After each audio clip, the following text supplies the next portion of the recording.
রাধে রাধে বন্ধুরা, আমি একটা নতুন গল্প নিয়ে চলে এসেছি। এটা এক শিক্ষণীয় গল্প, কিন্তু দেখতে যাও, লাইক কমেন্ট শেয়ার করে দিও কিন্তু। হ্যাঁ, রেডি স্টার্ট।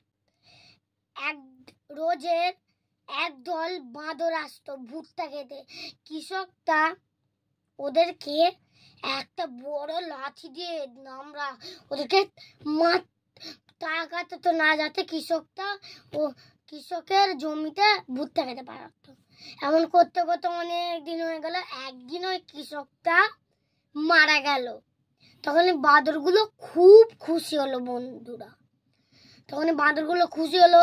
1 মাস পর যেই ওই বাঁদরগুলো খেতে গেল ভুট্টা, তখনই ওরা দেখলো ফসল মরে গেছে।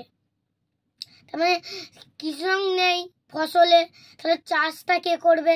ফসল তো বেঁচে থাকবে না।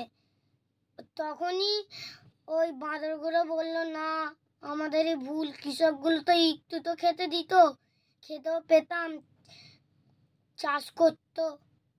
এই নিয়ে কি বোঝা গেল? যাকে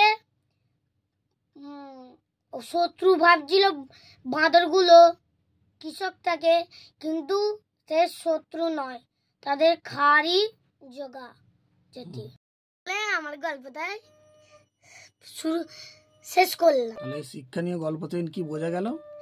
কেউ মা বাবারা তোমাদেরকে কেউ যদি আজকে যাকে তোমরা অবহেলা করছো, সেই যদি কালকে না থাকে, তার মূল্য তখন তোমরা বুঝতে পারবে।